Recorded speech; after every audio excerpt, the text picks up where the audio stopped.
I could see it. It says preparing. And hey, Facebook. How y'all doing? Greetings. Hey, Greetings. This is the Elm City Lit Fest podcast. We are lit. We lit. Yes. It's a lit. It is the lit night. It's lit like a light.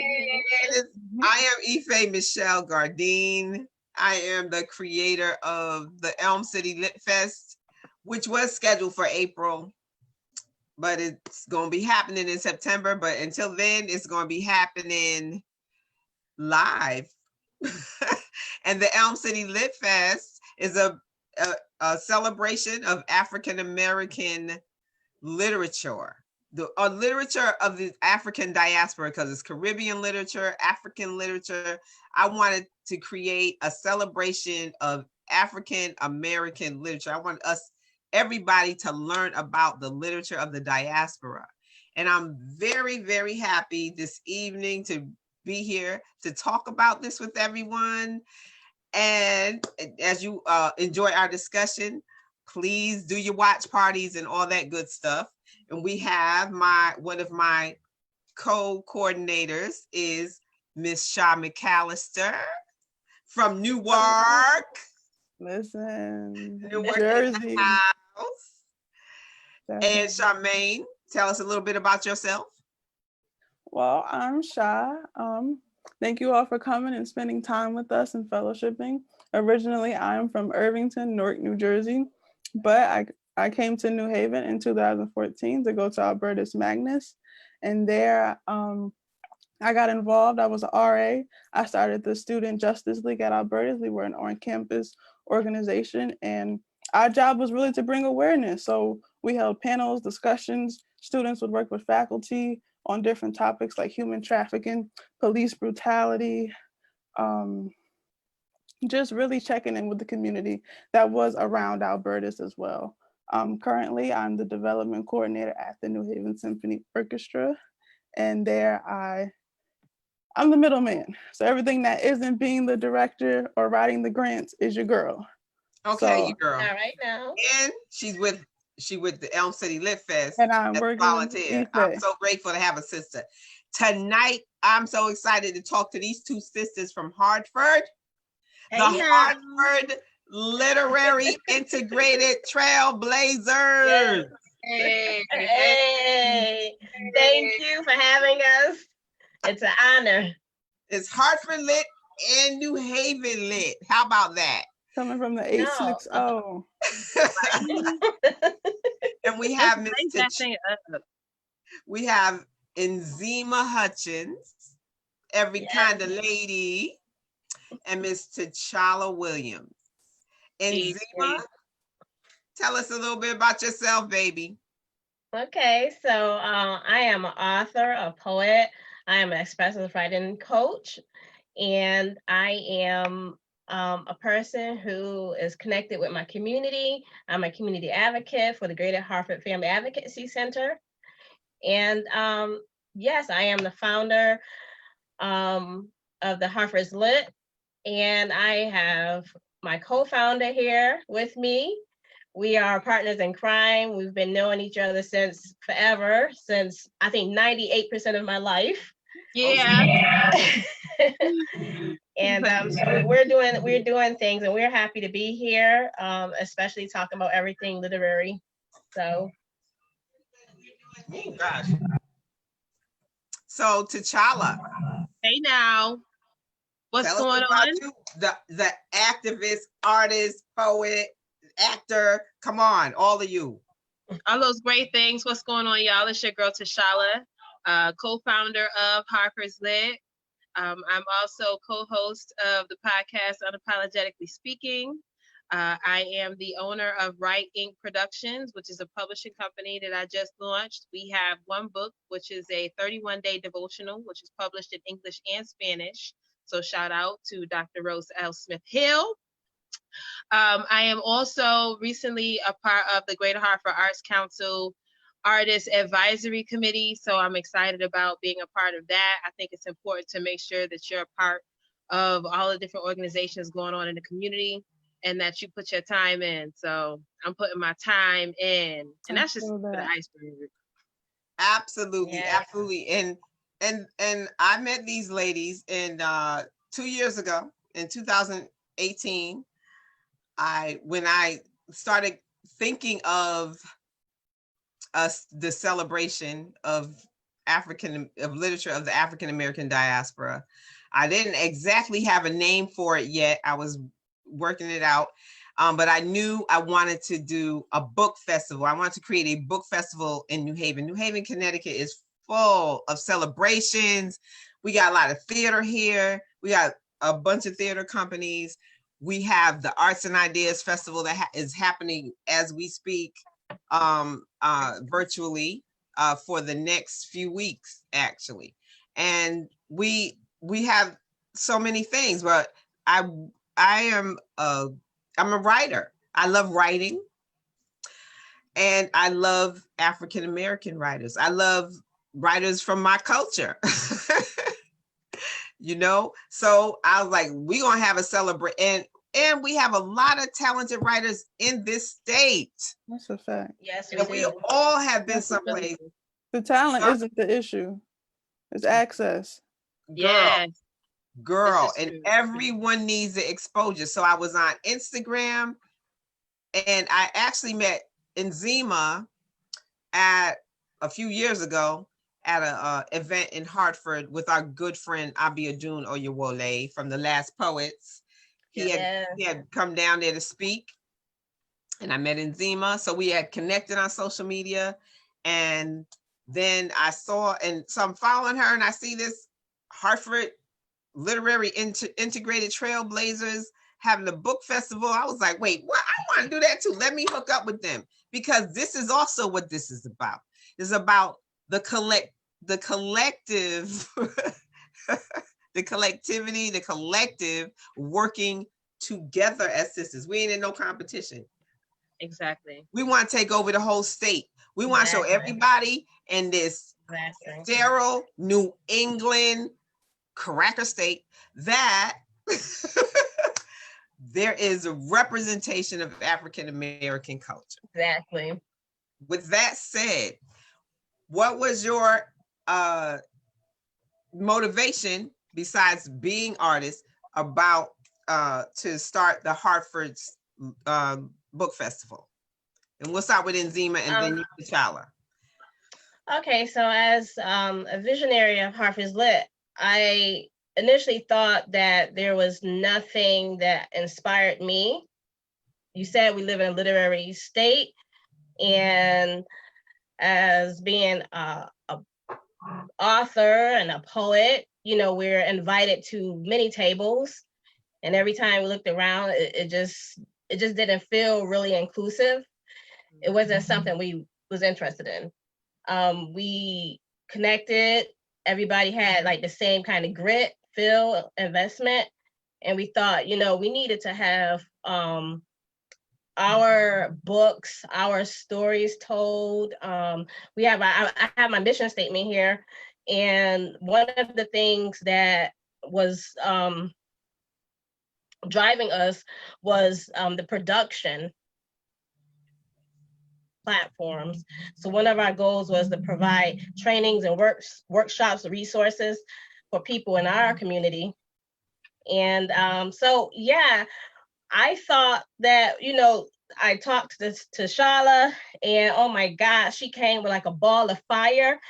She's an avid reader, multi-talented. She's a sister who supports you to the most. And you know, I spoke to so many other people, but she helped me light the fire on this. And so we just thought, hey, let's do it. Let's do it. And we started out with like a zero budget with just a bunch of ideas. And we pulled this together and we made it work.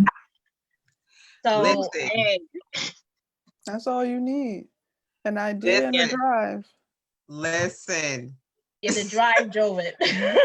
The drive drove it. We kept the focus lit. That's our motto, keeping the focus lit. Yeah. So we, you know. So It was yeah. important to make sure that we created something that would not only put wealth into other artists' pocket, but also give them visibility.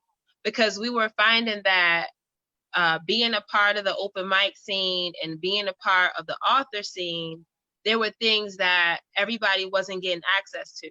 Or we would go to an event and we're like, wow, this is a great resource, but we're the only people in the room. So it's like, okay, there's stuff going on out here that our people don't know about.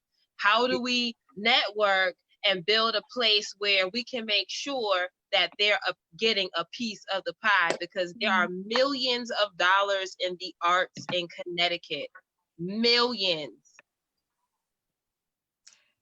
When you Say talk what? about the I'm sorry. Go ahead, Shaw. when you talk about getting visibility in the resource and carving out that space, how has that journey been for you ladies? I know you've been side by side, but what can you give to upcoming artists trying to carve out their own space? Because you can't really navigate a space that hasn't really welcomed you for so many years and still really isn't opening the door all the way for you. Right. I have to say first, because this is going on our second, actually today was supposed to be this weekend was supposed to be our festival. And so it was supposed to be year 2. And getting started was, it was a learning curve. We still going through the learning curve. Mm-hmm. We would say to people, if you just keep everything focused, apply for grants that are out there. And we are actually more of a grassroots community organization. So we partnered with people who believed in our proposal, our goals. We had a strong proposal. We said, look, this is what we plan to do. This is who we invited. We had the guts to ask people who, we didn't care if they said no. We just asked someone else. And folks like, I'll give it to you. Here's a space. And we was like, what? For real? Because we believed in it so much. We came in with our blood and we sold it. And it was like, wow, no one has done this. We had something before, but not like this, not to this level. I mean, and so I would say, if you have a drive, if you have a dream, don't let money or negative whatever's distract you. Just keep moving forward, push forward. We started talking to Faye, Michelle, and she has been, she will send us information. So there has been a sisterhood. We have been open to seeing other people who was open to us. They wasn't trying to take from us. They just wanted to help us grow. And so I would say, keep yourself open, partner with what you're doing, but, you have to secure the bag. You have to secure your pocketbook and be careful and mind how you say mind your business. You have to really mind your business. Right. And so for us in that area, we are still doing some things in the learning phase, but lining up with organizations is teaching us a lot. So Tasha, you want to speak more to that, or? Definitely. I think that it's important to remember the strength of your network. I like to remind people that your network is your net worth. So you want to make sure that you are connected in ways that strengthen your weaknesses and provide resources in areas that you might not have resources in. When we came together, everybody had a different strength.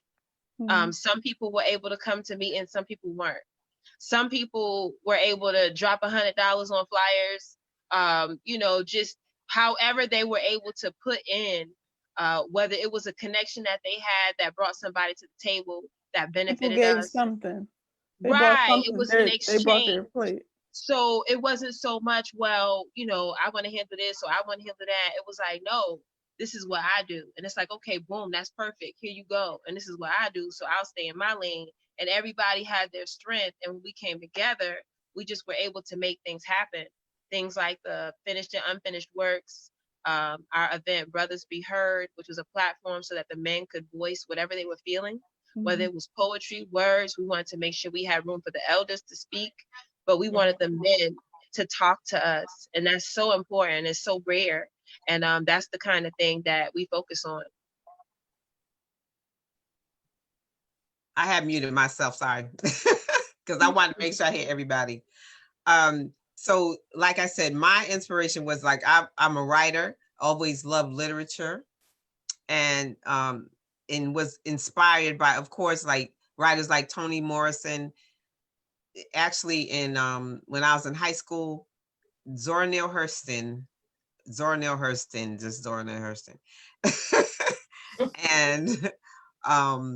and writers of the Harlem Renaissance inspired me, as well as modern writers.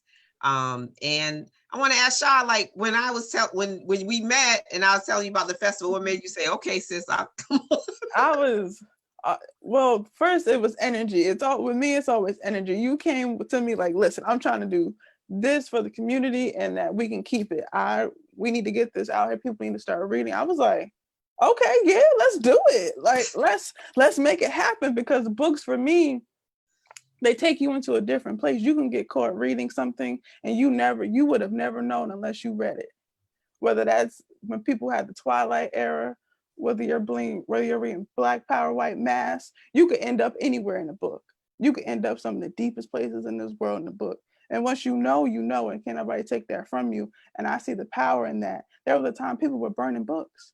There was a time people can read. So that tells you, if you have time to think and read and really sit with yourself and work through your thoughts and have an opinion, yes, it could change your life. People say all the time, when I was in jail, I read this book and it sent me here. I read this book, I had this idea to start this business. And I'm down. I'm very much a person. If you want to do it, let's do it. And Miss Ife came with me with the I'm with it. And I said, well, let's get to it.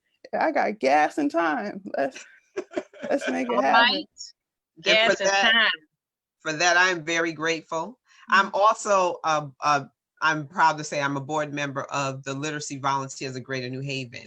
And it's really, literacy is just really important for me, because through all of this, like, I feel like we need to know, the more we know about ourselves, the more we see our stories. Okay, because we grew up in schools, and even to this day, unless you got some woke teachers, the literature is, there's no literature from the diaspora. Yeah, I posted something the other day that I saw that it had a little kid like this with some books on the side, and it said, if you're interested, if you want your children to get African American history, they home now. You know, you homeschooling. If you read, they gotta read. Like, and you control what they're getting educated about. And especially, let's not even let this go. About the last few months of the lynchings of our people. Like, okay, we got to know, the more we know about ourselves, the more we can stand, like, not that we don't stand our ground already. Right. But the more we can stand our ground, the more of us that can get on board with it. So I want to ask you both a little bit about your own process, your own creative process, because you both have books, and Zima does workshops to empower women, every kind of lady. And she also has a couple of books. And Charlie, you tell us about yours after. And Zima. Okay, so I have a series of books. I have some poetry books. I have a children book. I have a health and wellness, well, I would say more of a guided journal book. I design journals. My inspiration comes from wanting to share my own narratives, providing platforms for other women to help them de-stress. I find writing to be very therapeutic and necessary. I think that writing your story, leaving a written legacy, something that will surpass you when you're not here anymore, is powerful.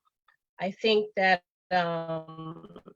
when I am in a room doing a workshop with women and they just pour out and they just share their stories, and then and some of these women have never written before, and they will write and they would want to share. And then I don't think I mentioned that I do an annual anthology.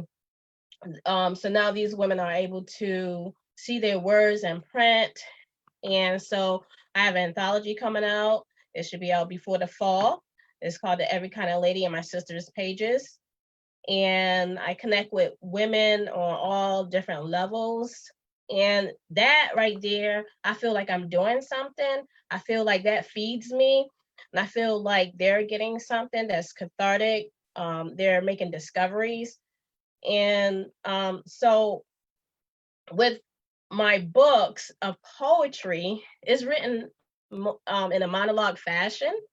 I have some short stories in there.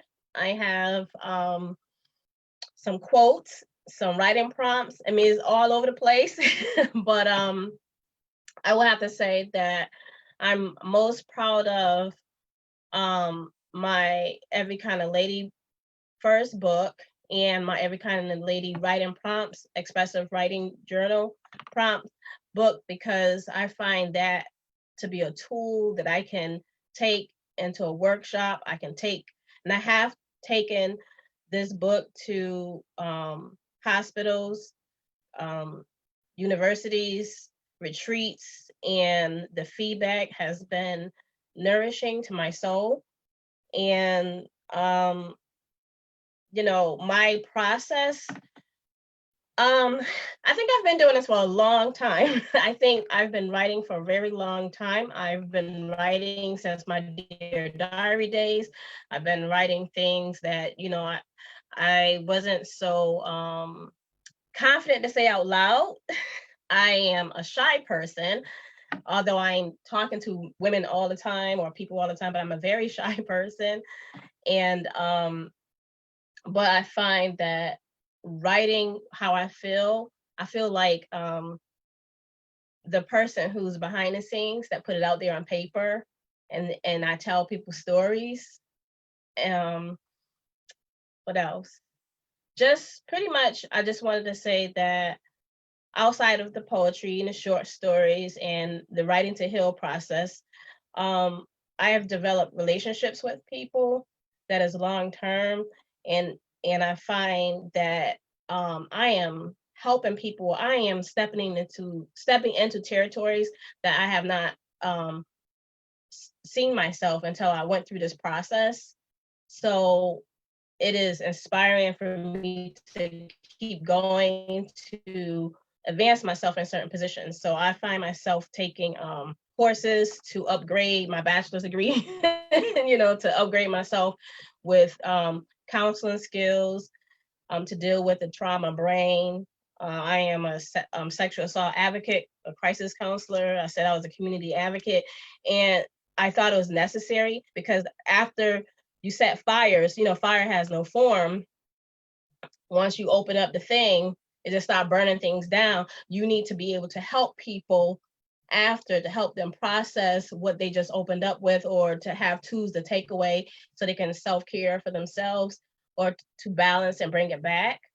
So my process when it comes to writing anything out, first off, I like gel pens. I don't know. I just have to say that. I don't know. Okay, so I am that person. I love gel pens and I love journals. And I would encourage people to just write, to use a stream of consciousness, to just bleed on paper, to just go for it. Don't worry about editing. Just keep going and going. And I love journals so much. I tell people, keep a journal.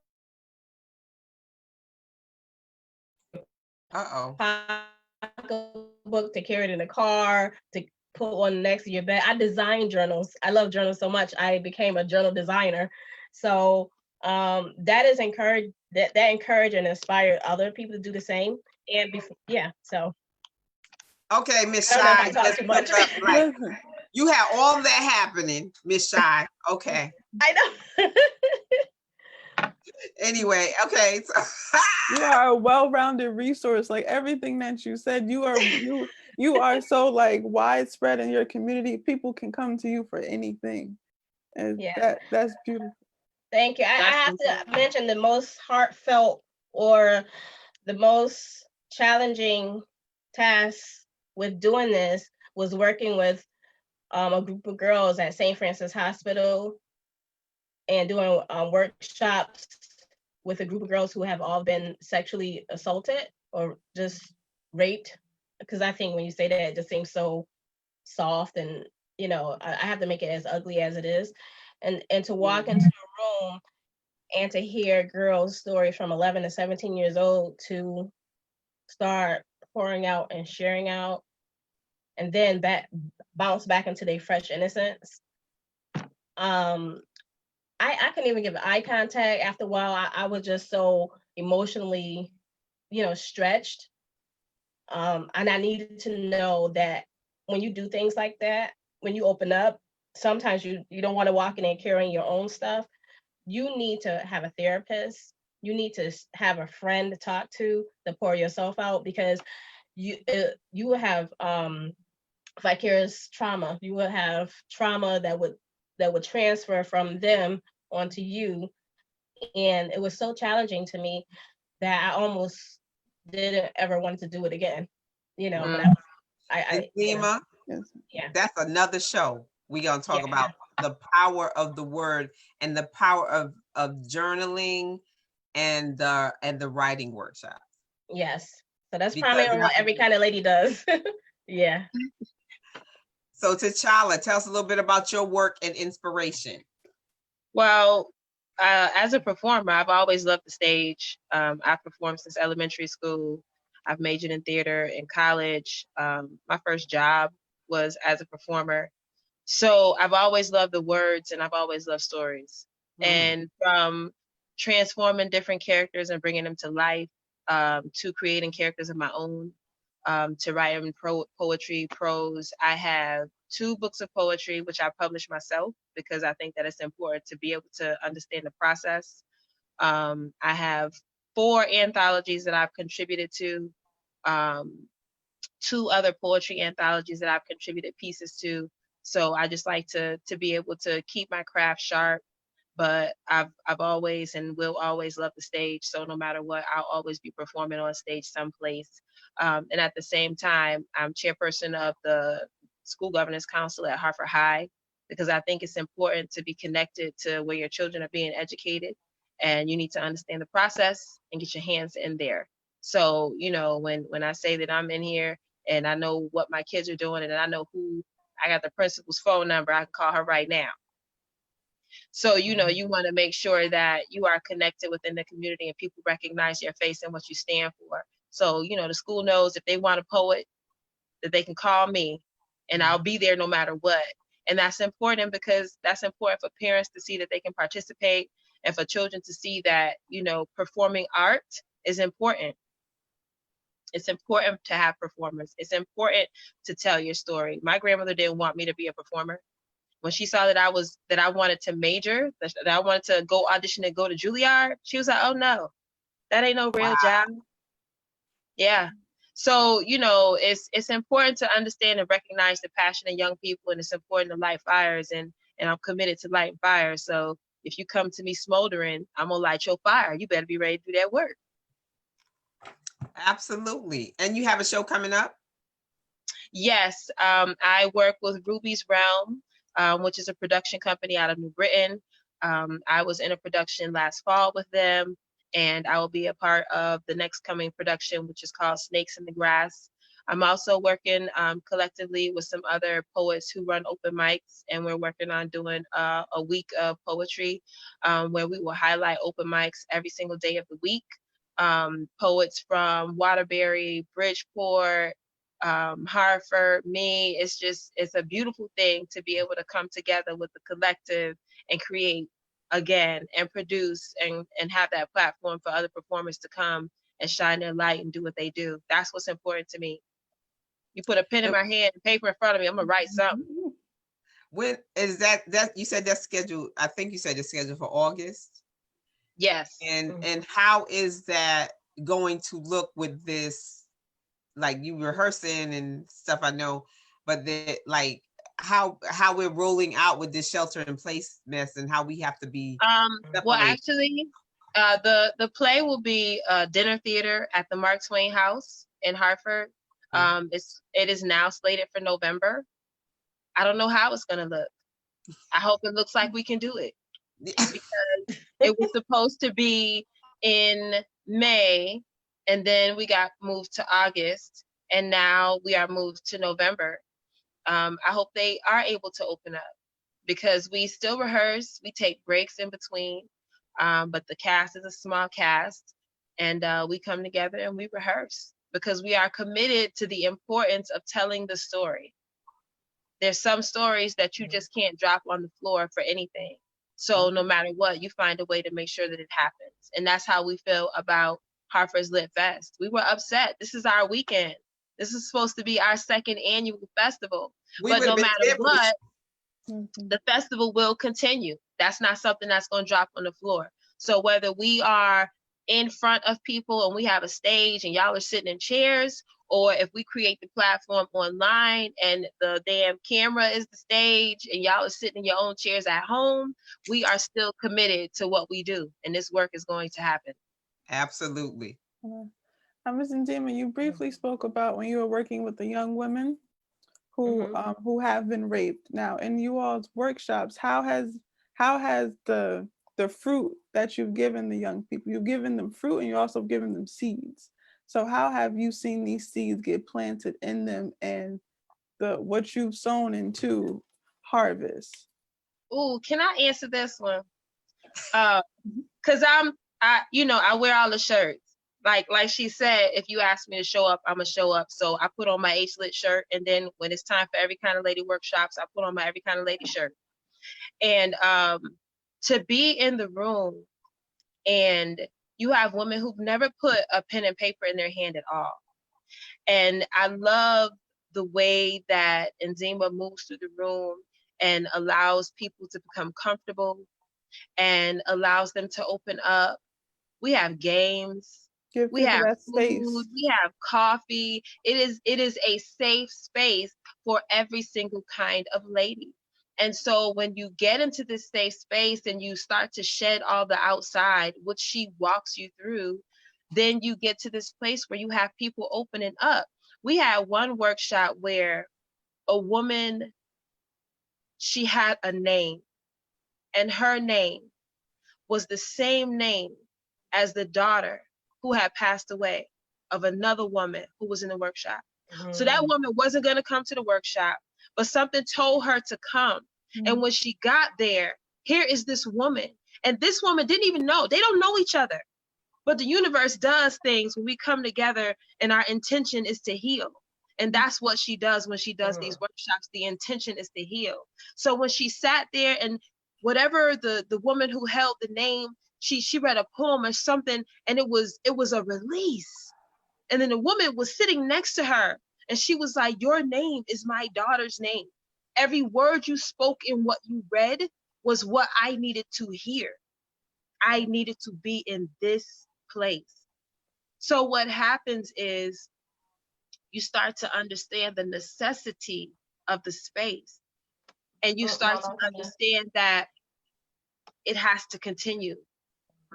It has to be something where we come together and fellowship again in this fashion, and we have this opportunity to be guided through this writing process and heal.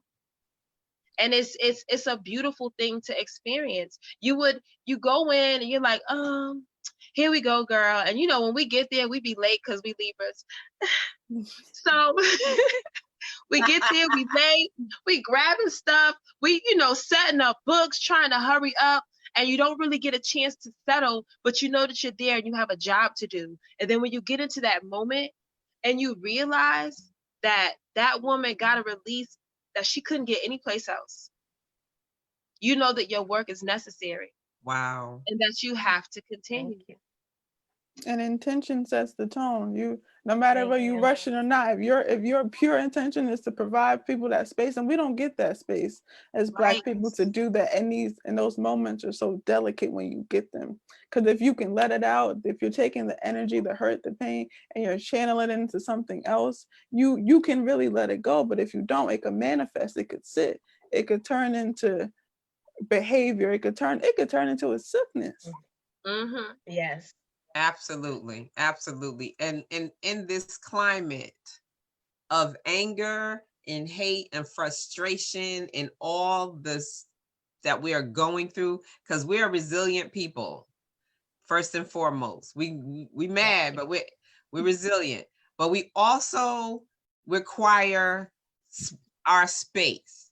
Like I've been getting messages and inbox and all kinds of stuff, texts and stuff the last couple of weeks from some associates I have that are not women of color. They are white women, right? Okay. What can we do? Oh, we feel so bad. We feel so sorry for you. What can we? You can let us have some space to heal, because we gotta cocoon. We have to cocoon. And what does the butterfly have? That chrysalis. Yes. Where it turns to liquid and then it evolves as the butterfly. We need that time as a people. And what white people need to do is talk to other white people. Because all y'all got a relative or somebody that you don't necessarily agree with, hello, that may be feeling the opposite way of you. You might be an ally, but your white friends ain't allies, or your white relatives ain't allies. You are the company. And the non-allies. Get up in their face. Don't be silent when you hear the racist. That bullshit come out their mouth. Girl. Check it. Check them. And that is why it is important for events like the Elm City Lit Fest and the Hartford Lit Fest. We are first and foremost representing and bringing exposure to our local, regional, and national artists of color. We have a lot. As I was planning the book festival, and Shah will tell you, people started coming left and right. Oh, I'm writing a book. I got a book. I got, and a lot of people were taking them. We was taking them. Send it to me. Give me your photo. Yep, Send her your bio, girl. Yes. You got it. You got a table. We're not charging you to do. Hello. Space and opportunity. What you do with the space and is up to you. And this is why we want this forum as well. Like, listen, in 2 weeks, we're going to have 2 writers that were featured. We're our features for the for our Lit Fest. We got to get the exposure out there, and we got to get these people's books sold, because they selling their own books and merchandise and everything. And that's a hustle. That's a hustle. It's difficult. A lot of times people understand various processes, and that's what we find when you start to provide resources. You start to realize that people start with, I want to tell a story, and then they tell a story and they got a book and they like, now what do I do? They don't know which way to go. Well, how do I find out what bookstores have affiliate programs, and how do I find out how to get my book in my library? All of these different things that they need to do, but at the same time, they still a one-person show. Whereas you have publishers who have marketers and different people. So what ends up happening is we have to come together as a collective and be their marketing and be their mouthpiece and be their public relations and, lift them up, because when we lift them up, we lift ourselves up. That's why it's so important to, like Sha said, have the intent and move to benefit the people. And then it is just flourish on its own. And then speaking of that, I do want to give a shout out to my girls, my very special sister friends at People Get Ready Books in New Haven. They will deliver your books to you. Okay. One of the owners sometimes goes around on a bike. She like the book on a bike all over New Haven. A picture. Yes. That's awesome. Well, that is nice. She's white, but she's an ally. Ally with Lauren. You know, I love you, Lauren. I listen to her morning. Sometimes I'll catch her children's stories. She do like this, reading. That's the storyteller, the storytelling in the morning on Facebook Live for people get ready from 9 to 10 or 9 to 9:30 probably. She does storytelling, so you got to look out for her. But her and Dolores they're still, they're still taking orders. You can't go into the space. Is as lovely as that space is, so man. It's so cozy. It's a beautiful space. We was already thinking about getting some more tea. I know. Oh my God. I went online looking up that tea. That's a beautiful spot. They'll send you that tea. They'll send it to you. So we're probably gonna wind down a little bit. I just want to say I thank you. I want you to give everybody. So this is I'm Ife Michelle. This is the Elm City Lit Fest Facebook Live. We're going to be podcasting as well, bi-weekly on Sundays at 7. Mm-hmm. My co-director, my coordinator, whatever. I hate titles. I really hate titles, y'all. I know. I don't know why people need titles so much. But anyway, my partner here, Sha, the lovely Charmaine. When that thing ain't in the Afro puff, it's in the most beautiful halo. I know. I was looking for it. It was. It's been a working week. I had to pull this up. It's been going down. And also shout out to Emily Mail. She works with us as well. She's our behind the scenes. Miss Ife is Kim Possible. And Emily. I don't know what I am. And the ladies of the Hartford Literary Integrated Trailblazers. Look them up, y'all, on Facebook. Hartford's Lit. They always got something going on. Every time I turn around, they got something going on. I'm like, I got to catch up with y'all. Okay. It was a busy day today.